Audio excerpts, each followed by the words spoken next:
make it. So Gregg Haskell is going to read his story. And he was an RO with the 549th.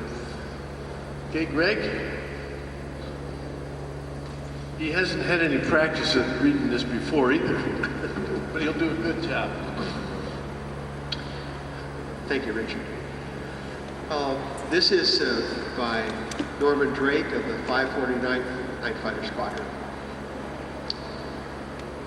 From the perspective of so many years, it is difficult to wrap my arms around the memories of the time the 549th spent on Iwo, even though there are some thoughts that stand out above others.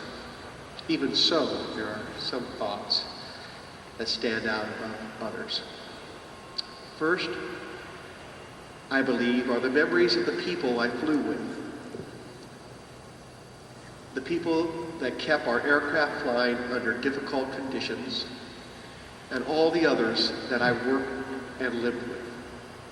These faces and names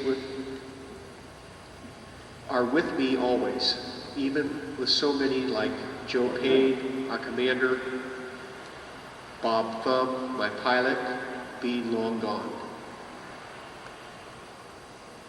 As an aside, there was always a special bond between the front seater pilot and the back seater radar officer because of the tough flying conditions faced together. Beyond these, there are other thoughts that really stand out in my mind. Leading among these is the attack on our living area by the Japanese on March 26, 1945. The 549th was hit hard by the Japanese infantry filtering down the coast road at night from the fighting lines at the north end of the island.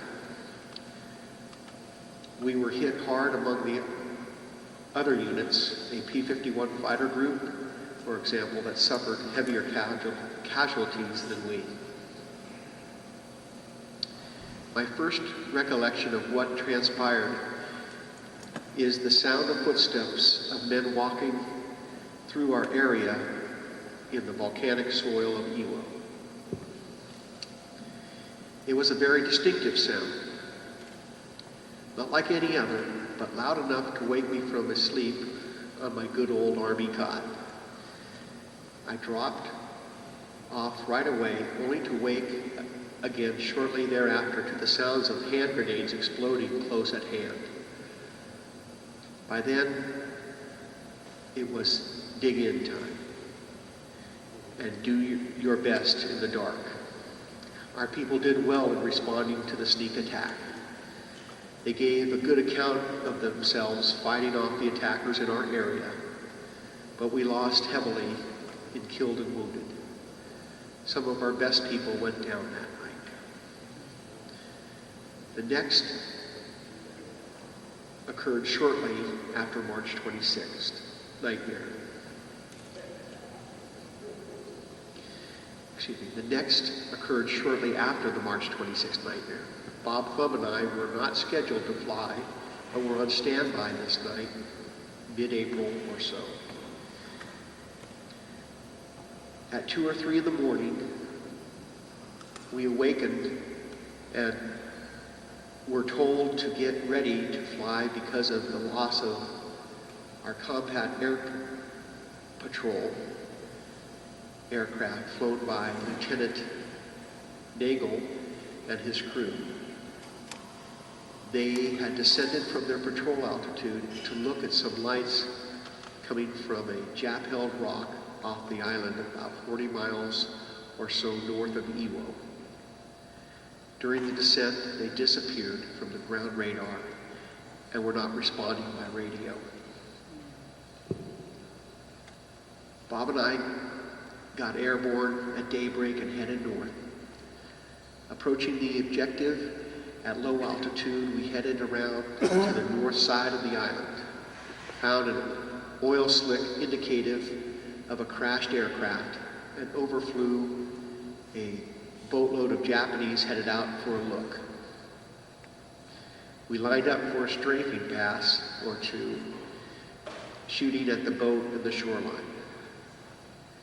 We searched for the P-61 survivors, finding no signs of anyone, and gave up sadly when our fuel started to run low. Next in my mind is the bad weather that we flew in throughout our tour. The storm fronts, violent thunderstorms, and the fog, always the fog. We flew in bad weather, day and night, but the fog was always made it chancy in either event. When the dew points and the temperature converge, it's only a matter of minutes before the fog would move in and stay for hours and hours. If you couldn't get on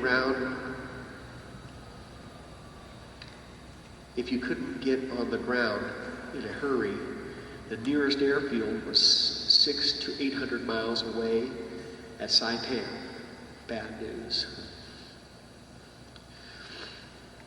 The violent weather in frontal passage and isolated thunderheads was dangerous.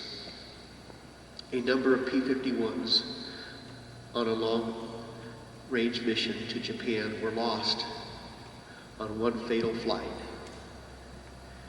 4 personnel, my flight commander, Larry Garland, and his backseater, Max Hendricks, were lost one stormy night in the vicinity of a strong thunderhead.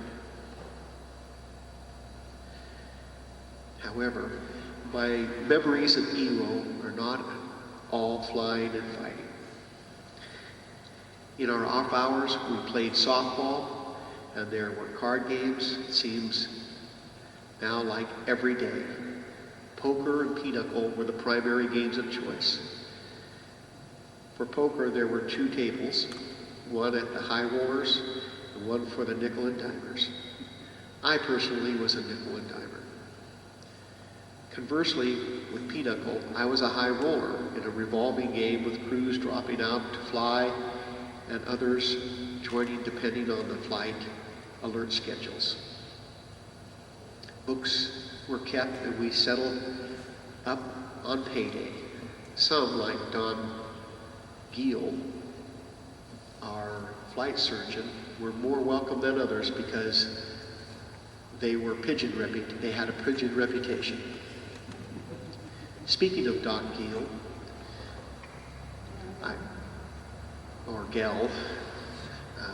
I remember forever the night he flew a mission with Bob Thumb and me.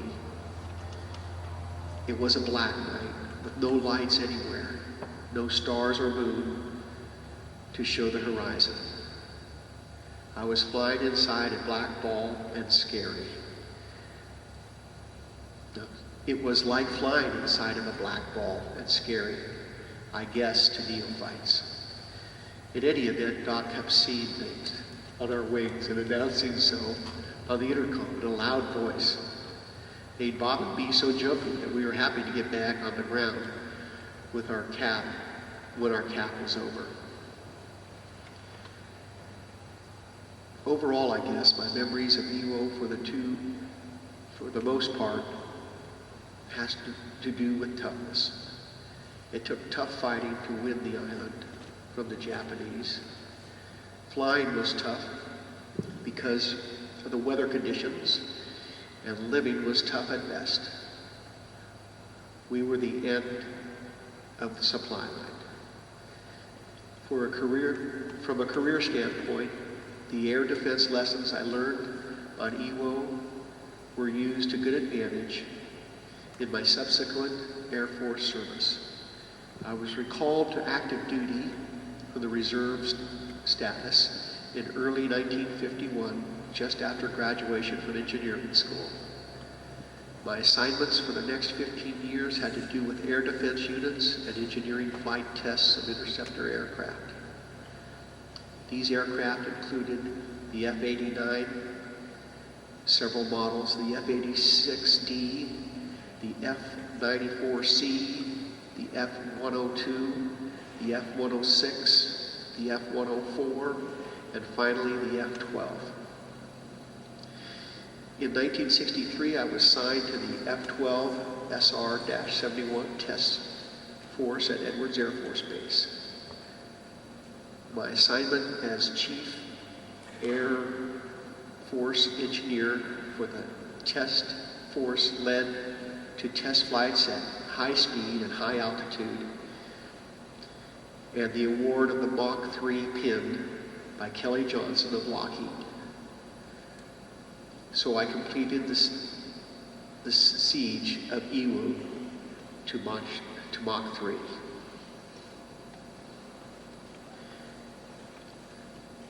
I went on from there to various assignments at the Pentagon and elsewhere, finally retiring from the Air Force in June 1st, 1979. I was probably close to being the last of the World War II night fighters to leave the active duty. Signed, Norman S. Drake, 549th NightFighter Squadron, radar officer.